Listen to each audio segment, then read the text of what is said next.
Tonight on the WHAS11 night team, JCPS extends the district's closure through Tuesday following the transportation failures from the first day of school. Well, I think the entire community was just really shocked at what happened the first day of school. Now some lawmakers calling for a complete overhaul of the school system. But we think JCPS, it's time to strongly consider splitting it. Why one former board member says a split would be concerning. And then, it is unimaginable that she could be gone. It's been 4 years since Andrea Knabel disappeared. Tonight we're with family as they walk her final path once again. It's all new right here on the night team.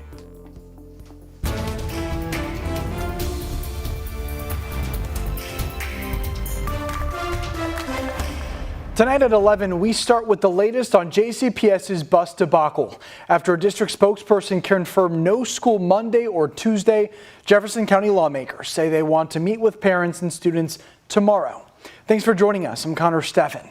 In a statement, a district spokesperson said, quote, "To add clarity, we hope to have students back in school sometime next week and will communicate additional information on that to families and staff by Monday evening." Despite this, JCPS said athletic activities will continue Monday and Tuesday. Tonight we spoke with a former JCPS board member about when a return to school is feasible. We're shooting for midweek. I don't want to be negative. I certainly don't want to be skeptical, but we spent 6 months or more planning the implementation of this new busing plan that we instigated the first day of school. It failed miserably. So now we're saying we have to fix that. Do we go back to the old plan? Do we tweak the new plan? And hopefully we can do that in 4 or 5 days, but that sounds like a big challenge to me. The now 4-day delay comes after the district experienced a catastrophic failure with its transportation. It has some Republican state lawmakers calling for a complete overhaul of the school system, including splitting up the district. There's 100,000 kids approximately in this school district, 165 schools. It's over a $2 billion operation, and so it's too big. Reporters asked JCPS Superintendent Dr. Marty Polio about the potential of splitting up the district yesterday. He suggested it wasn't out of the question, but he does not see its benefit. You know, I don't want to say it's not possible, but I think it would be the most disruptive thing to this community. And I will say once again, I think especially students in high poverty areas would suffer more than anywhere else as a result of that. That's my opinion. Former JCPS board member Sam Corbett agrees. He also brought up concerns about if the district would be funded equitably. All right, so we now have more than one school system in Jefferson County, and we have a wide variety in property values throughout Jefferson County. So how are we going to carve up the property tax money? Are we going to do it just based upon, say, a regional basis?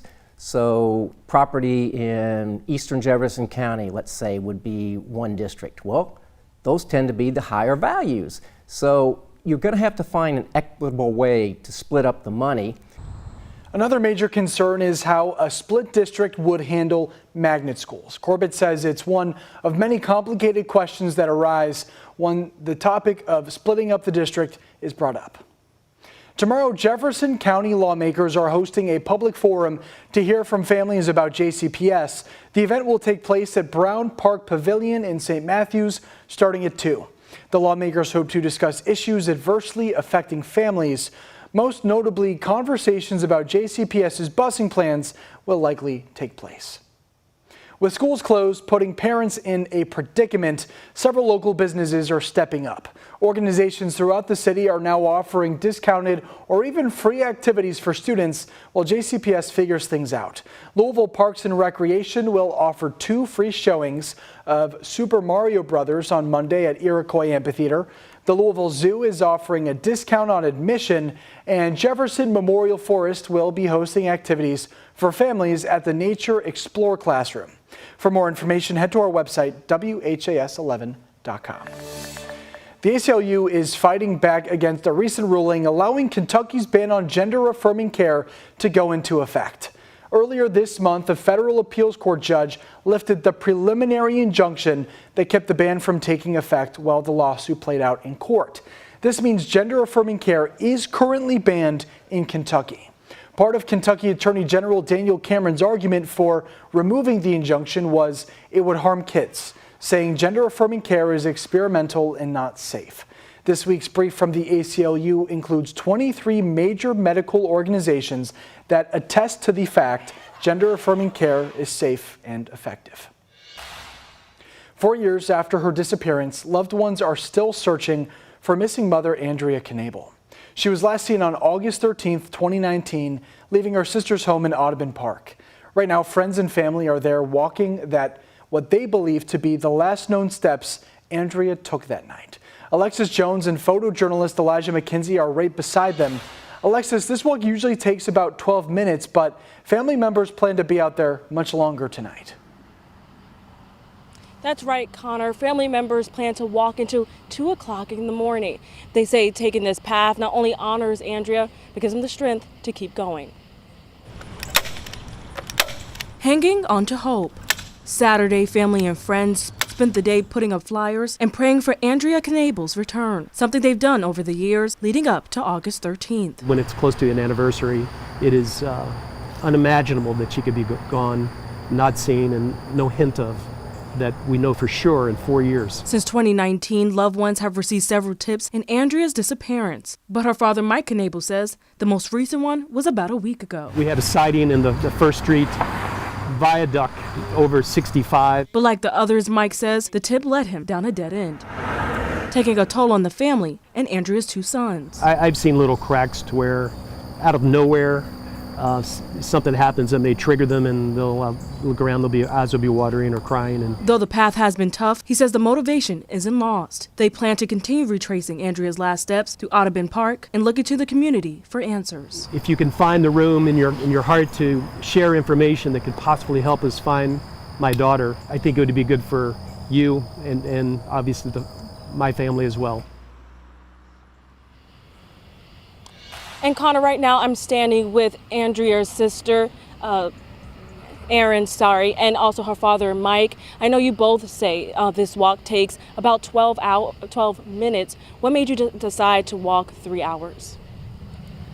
For me, it's really just a healthy way to let out the grief and plan for the future, what we plan on doing to help find Andrea. So yeah, that's basically it, and obviously spending time with my dad, I can spend time with my family. Similar for me, it is a healing, and it's kind of think about the spiritual journey beyond which is part of this situation, and we also discussed the year and what we could do forward in the new year to help find Andrea, as far as bringing attention to her, and maybe to have some people come forward.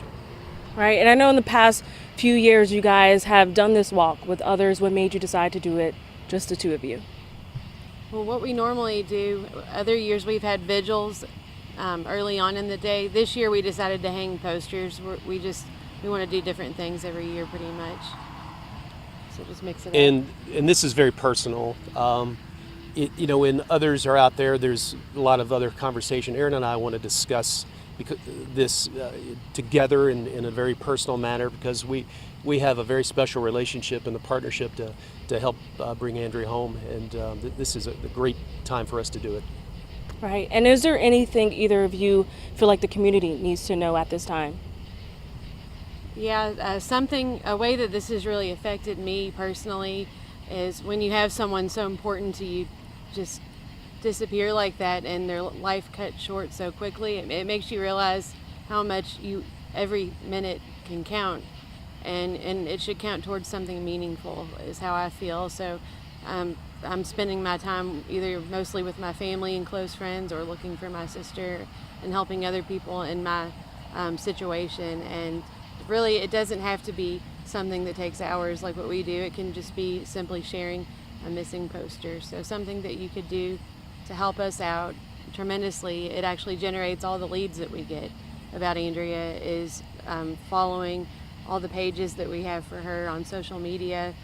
I use, there's Facebook, Instagram, Twitter, TikTok. So I'm on all the social media under Erin Knable. You can also look up where is Andrea Knable for shareable missing posts. And I know you are holding one of those flyers that you guys were putting up today. If anyone has any information, where do they need to call? Well, they always can call the Louisville Metro Police Department, and we have both numbers on here. That's 502-574-LMPD is one way to do it. We have a newer family tip line, which is 502-806-4840, and call either one of those. Right, and that number to the tip line is on the bottom of your screen. In Louisville, Alexis Jones, WHAS11 on your side.